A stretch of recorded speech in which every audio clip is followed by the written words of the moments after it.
Welcome back guys in another video.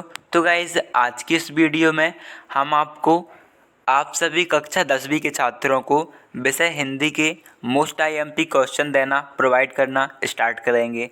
तो guys class 10th के सभी छात्रों के लिए हमने कक्षा 10वीं में जो हिंदी विषय है उसके मोस्ट आईएमपी क्वेश्चन देना स्टार्ट कर दिया है। गाइज अभी हम आपको डेली इसी टाइम पर हिंदी की गाइज जो मोस्ट आईएमपी है उसकी तैयारी करते रहेंगे।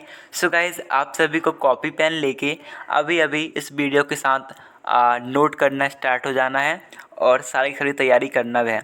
सो गाइज कर लीजिएगा वीडियो को लाइक शेयर एंड चैनल को सब्सक्राइब। गाइज तो करते हैं वीडियो को स्टार्ट। ओके तो गाइज इस वीडियो में हम चेक करेंगे अध्याय 1। गाइज हमने आपको आपकी पूरी की पूरी हिंदी की बुक को 5 अध्याय में बांटा है, जिसमें गाइज हम अध्याय 1 कवर करेंगे आज। और गाइज पूरा का पूरा सिलेबस है आपका इसमें और ब्लूप्रिंट के हिसाब से हम आपको पढ़ाएंगे। तो गाइज अध्याय 1 से आपका 10 नंबर के क्वेश्चन पूछे जाएंगे। तो हम आपको जितने सारे आईएमपी क्वेश्चन बताएंगे आपको उन्हें तैयार करते रहना है, ठीक है।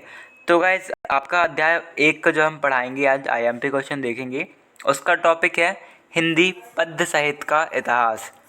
आई होप गाइज आपने स्कूल में भी इसे काफ़ी हद तक पढ़ लिया होगा। अभी हम अपनी कोचिंग में से स्टार्ट करेंगे the unique boy coaching classes में। तो कॉपी पेन लेकर बैठे हो और अच्छे से पढ़ लो, ठीक है। सो गाइज सबसे पहले हम आपके लिए मोस्ट आईएमपी क्वेश्चन देखते हैं, जो कि हर साल आपसे पूछा जाता है। बस थोड़ा बहुत क्वेश्चन को घुमा दिया जाता है, बाकी सब वही है। क्वेश्चन गाइज आपको नोट कर लेना है, वो है हिंदी पद्य साहित्य को कितने कालों में विभाजित किया गया है, इन कालखंडों की समय सीमा भी बताइए। तो इसका उत्तर लिखोगे आप, आचार्य रामचंद्र शुक्ल ने हिंदी साहित्य का प्रारंभ संवत 1050 यानी कि सन 993 सॉरी गाइस सन 993 से मानते हैं। हिंदी के विद्वान ने इस विभाजन को ही प्रमाणिक मान लिया है। उन्होंने जो काल विभाजन किया है वह निम्न है। तो काल विभाजन है, सबसे पहले इसे 4 भागों में बांटा गया। वो था आदिकाल, जिसे वीरगाथा काल भी कहते हैं, भक्ति काल जिसे पूर्व मध्यकाल भी कहते हैं, रीति काल इसे उत्तर मध्यकाल कहते हैं, और आधुनिक काल यानी कि जो अभी चल रहा है। तो आधुनिक काल, आदिकाल, भक्ति काल और रीति काल और आधुनिक काल। तो आदिकाल की समय सीमा क्या है, यानी कि आदिकाल जो था वीरगाथा काल, वो किस समय से किस समय तक के पीरियड के लिए रहा। तो 1993 से 1318 इन सन के बीच इस समय अवधि में वीरगाथा काल चलता रहा। उसके बाद गाइस जो 1318 के बाद का समय आया 1643 तक का, उसमें भक्ति काल चला। भक्ति काल यानी कि जब बहुत ज़्यादा ईश्वर की भक्ति हुई तो भक्ति काल। वीरगाथा काल यानी कि जब महाराणा प्रताप, अकबर और पृथ्वीराज चौहान, रानी लक्ष्मीबाई ऐसे वीरांगनाओं ने अपनी वीरता की रचनाएं की, तो वो वीरगाथा काल था। उसके बाद काल आया रीति काल, यानी कि हमारा सांस्कृतिक काल, हमारे विभिन्न त्योहारों का काल। तो गाइज भक्ति काल के ख़त्म होते ही, मतलब ख़त्म तो नहीं हुई बट ज़्यादा प्रभाव किसका रहा, सांस्कृतिक काल का, रीति काल का। सन 1643 से 1843 ईसा तक हमारा भक्ति काल का समय रहा। और उसके बाद गाइज अभी जो आपको पता है मॉडर्न एज चल रही है, यानी कि आधुनिक काल 1843 से निरंतर। तो गाइज क्वेश्चन आपसे इस टाइप से भी आ सकते हैं, जो कि ज़्यादातर ऑब्जेक्टिव टाइप क्वेश्चन में आएगा। ऑब्जेक्टिव टाइप क्वेश्चन में गाइज आपसे पेपर में पूछ सकता है कि आदिकाल की समय सीमा क्या है, रीतिकाल की समय सीमा क्या है, और 4 ऑप्शन दे देगा आपको। तो इस टाइप से क्वेश्चन आ सकते हैं इस प्रश्न से। Then guys second most IMP question देखें तो वो है भक्ति काल में भक्ति के कौन कौन से रूप थे। तो भक्ति काल में भक्ति के 2 रूप मिलते हैं, पहला निर्गुण भक्ति, दूसरा सगुण भक्ति। निर्गुण भक्ति गाइज यहाँ पर निर्गुण भक्ति का मतलब होता है जहाँ पर ईश्वर को आप सच्चे मन से मानते हो और इसमें कोई ईश्वर का कोई रंग नहीं होता है, कोई रूप नहीं होता है, किसी प्रकार की मूर्ति नहीं होती है, बस आप अपने अंदर भावनाओं के द्वारा ईश्वर को व्यक्त करते हो। और सगुण भक्ति में क्या होता है, जिसमें ईश्वर का रंग रूप, उसकी शकल सूरत एक प्रतिबिंब में प्राप्त होता है, वहाँ पर हम सगुण भक्ति कहते हैं। ठीक है गाइस। देन गाइस इसकी मोस्ट आईएमपी क्वेश्चन के बाद आपका नेक्स्ट क्वेश्चन है, भक्ति काल की काव्य धाराओं का विभाजन करते हुए उनके एक एक प्रतिनिधि कवि का नाम लिखें। तो भक्ति काल के काव्य की दो धाराओं में विभाजित किया गया है। पहला है निर्गुण भक्ति काव्य धारा, दूसरा है सगुण भक्ति काव्य धारा। ठीक है, दो काव्य धाराएं हैं। पहली काव्य धारा क्या है? निर्गुण भक्ति की काव्य धारा। दूसरी क्या है? सगुण भक्ति की काव्य धारा। अभी गाइज आपका क्वेश्चन था एक एक प्रतिनिधि कवि का नाम लिखिए। तो आपको गाइज लिखना है किसी भी एक का नाम। तो जो निर्गुण भक्ति की दो शाखाएं हैं, ज्ञान मार्गी शाखा, अभी गाइज जो निर्गुण सगुण है इसकी भी दो शाखाएं हैं। तो निर्गुण की दो शाखाएं हैं, ज्ञान मार्गी और प्रेम मार्गी। तो ज्ञान मार्गी का एक कवि हैं कबीरदास और प्रेम मार्गी भक्ति धारा के कवि हैं जायसी। देन शक्ति जो सगुण भक्ति के दो वो है राम भक्ति शाखा और देन है कृष्ण भक्ति शाखा। ठीक है, एक है राम भक्ति शाखा और एक है कृष्ण भक्ति शाखा। तो गाइज यहाँ पर आपके राम भक्ति शाखा के कवि हैं तुलसीदास और कृष्ण भक्ति शाखा के कवि हैं सूरदास। देन गाइज आपका नेक्स्ट क्वेश्चन है फोर्थ आईएमपी, वो है भक्ति काल की प्रमुख विशेषताएं लिखें। यह आपसे पूछ सकता है भक्ति काल की प्रमुख दो विशेषताएं लिखें या तीन विशेषताएं लिखें।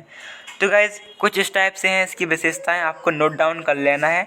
पहला है भक्ति भावना की प्रधानता थी।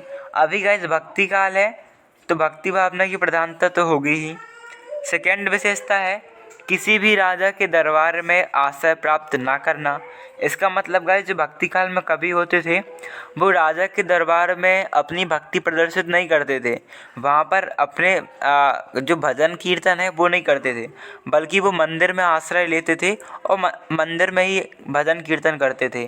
तो राजा के दरबार में आश्रय प्राप्त नहीं करते थे। ठीक है, देन थर्ड जो विशेषता है वो है काव्य का सृजन का उद्देश्य केवल स्वनंता सुखा ही था। स्वंता सुखा है मतलब गाइज जो भी ये काव्य गाते थे, जो भी ये भजन गाते थे, कीर्तन गाते थे, आप मन से लिख सकते हो है ना कि जिस प्रकार की भक्ति धाराएं इनके द्वारा गाई जाती थी वो स्वंता सुखाय ही था। मतलब कि खुद के सुख के लिए, खुद की आत्मा की शांति के लिए ये अपनी काव्य गाथाएं गाया करते थे, किसी दूसरे के उल्लास के लिए नहीं। देन फोर्थ है धर्म जाति साहित्यिक विधाओं एवं काव्य स्वरूप में समन्वय की भावना थी, यानी कि समानता रखते थे, किसी को छोटा बड़ा नहीं मानते थे, धर्म से जाति सबको एक बराबर मानते थे, सभी को पुरुष मानते थे, मानव मानते थे। पांचवी जो है गाइस वो है काव्य सौंदर्य की कला एवं भाव पक्ष दोनों का सफलतापूर्व निर्वाह रहा। मतलब कि काव्य सौंदर्य की भी प्रधानता रही और भाव पक्ष की भी प्रधानता रही। गाइस बस आपको 5 ही याद करने हैं। ठीक है, 5 विशेषण ज़्यादा से ज़्यादा, और आपको ऐसा जाएगा 4 पूछ सकता है, 4 नंबर का क्वेश्चन पूछ सकता है, तो आपको 4 याद कर लेनी है। ठीक है, अभी गाइज आपका नेक्स्ट आईएमपी क्वेश्चन है वो है भक्ति काल के 4 कवियों के नाम लिखिए तथा उनकी एक एक रचना का नाम बताइए। तो गाइज भक्ति काल जहाँ भक्ति प्रधानता रही तो आप बता सकते हैं ना, जैसे मीराबाई थी, सूरदास थे, तुलसीदास थे, ये कौन थे? भक्ति काल के प्रमुख कवि थे। तो आपको 4 कवियों के नाम लिखना है, तो हम नाम देखते हैं। तो भक्ति काल में अनेक कवि हुए, आपको पता ही है, हजारों कवि हुए, है ना। तो जिनमें से 4 प्रमुख कवि और उनकी रचनाएं निम्नलिखित हैं।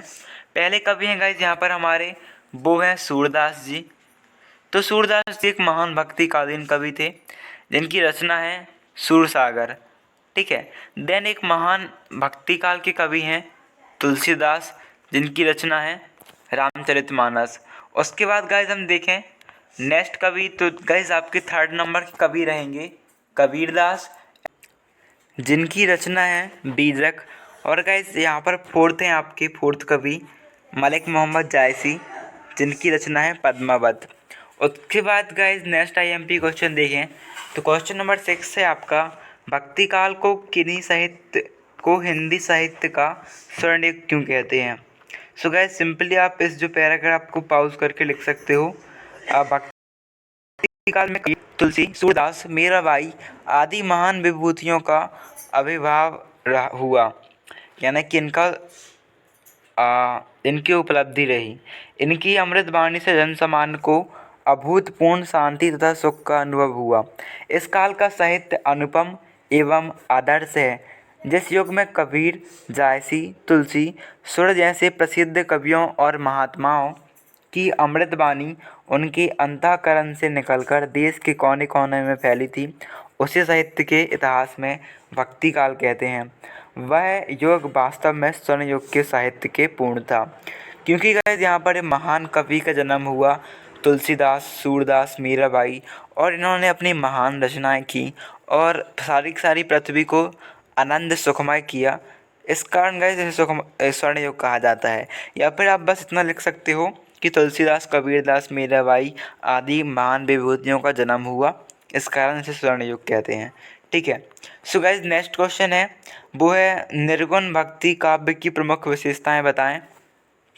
तो निराकार ब्रह्म में इस विश्वास, गुरु का विशेष महत्व, माया से सावधान रहने का संदेश, विरह भाव की प्रधानता, अज्ञात सत्ता के प्रति राष्ट्रवादी दृष्टिकोण। Okay, then guys next IMP question आपका 8th, ज्ञान मार्गी भक्ति शाखा की प्रमुख विशेषताएं।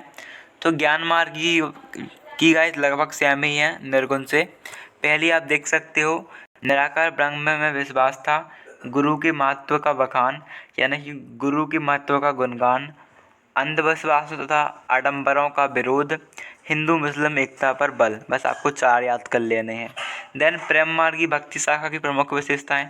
सो गाइस वीडियो को पॉज करके आप इसे लिख सकते हो, जैसे प्रेम के माध्यम से परमात्मा के साक्षात्कार और लौकिक वर्णन द्वारा अलौकिक का संदेश, हिंदू प्रेम ग्रंथों का मसनवई शैली में चित्रण, हिंदू मुस्लिम एकता पर बल।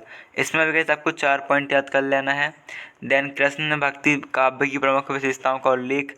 तो कृष्ण जी की पूजा की जाती थी, उनकी पूजा पर विशेष बल दिया जाता था और सखा भाव की भक्ति की अवधारणा थी, ज्ञान से बढ़कर प्रेम को अधिक महत्व दिया गया। ठीक है गाइस, राम भक्ति की शाखा की प्रमुख विशेषता आप देख सकते हो कि जो राम भक्ति शाखा थी उसमें कुछ विशेषताएं थी, तो जिसमें गाइस आपको 4 तैयार कर लेनी है। गाइस ऑलमोस्ट आपसे इस चैप्टर से अध्याय से आपने पढ़ा होगा स्कूल में भी, विशेषता ही आएंगी कोई एक, तो बस आपको विशेषता तैयार कर लेनी है और गाइस लगभग सभी में आप सेम विशेषता यूज़ कर सकते हो। नेक्स्ट क्वेश्चन गाइस जो आपको तैयार करना है वो है, भक्ति काल के काव्य की 2 विशेषताएं लिखकर 2 कवियों के नाम लिखिए। तो भक्ति काल के काव्य की 2 विशेषताएं आप देख सकते हो और 2 कवि हैं तुलसीदास, रामचरितमानस, मीराबाई, राग गोविंद, राग सोरठा। देन 13वां क्वेश्चन गाइस आपको नोट डाउन करना है, भक्ति काल के 2 कवि 2 रचनाएं। तो तुलसीदास, सूरदास, रामचरितमानस और सुरसागर। 2 महाकाव्य के रामचरितमानस तुलसीदास, कामायनी जयशंकर प्रसाद। भक्ति काल का मूल उद्देश्य क्या है? तो भक्ति काल का मूल उद्देश्य लोकहित है। उसके बाद आपको लिखना है, निराश तथा हताश जन समान को ईश्वर की भक्ति का संबल देकर उनमें आशा तथा विश्वास का संचार करना है। ठीक है, किया गया नहीं लिखना, आपको लिखना है संचार करना है। देन 16वां क्वेश्चन है, आधुनिक काल को कितने युगों में विभाजित किया गया? तो गाइस ये जो अभी युग चल रहा है आधुनिक काल, मॉडर्न एज, इसे 6 भागों में बांटा गया। भारतेंदु युग, द्विवेदी युग, छायावादी युग, प्रगतिवादी युग, प्रयोगवादी युग और नई कविता।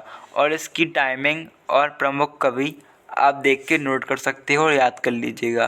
देन नेक्स्ट क्वेश्चन है, भारतेंदु युग के 4 प्रमुख कवियों और रचनाएं। तो भारतेंदु हरिश्चंद्र, नारायण मिश्र, अंबिका दत्त और रामचरण गोस्वामी। इनकी रचनाएं हैं प्रेम सरोवर, प्रेम पुष्पावली, भारत धर्म और नव भक्तमाल। देन द्विवेदी युग के 4 कवि, तो आप देख सकते हो, वीडियो को पॉज करके लिख सकते हो।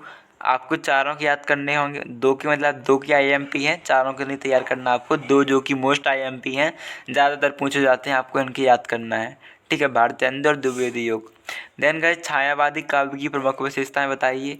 तो गाइस इसमें आप कुछ ज़्यादा मोस्ट आईएमपी नहीं है, बट आप इसे इस पॉइंट में याद कर सकते हो 7 पॉइंट में से, भक्ति बात की प्रधानता, श्रृंगार की भावना, प्राकृतिक चित्रण, सौंदर्य अनुभूति, अज्ञात सत्ता से प्रेम। जैसे तक आपको 4 याद करने हैं। ठीक है, 4 से आप 5 तैयार कर सकते हो, इससे आप मेरी मानो तो आप 4 ही याद करो। ओके, 4 नंबर की क्वेश्चन आने तो आप 4 से ज़्यादा याद मत करना।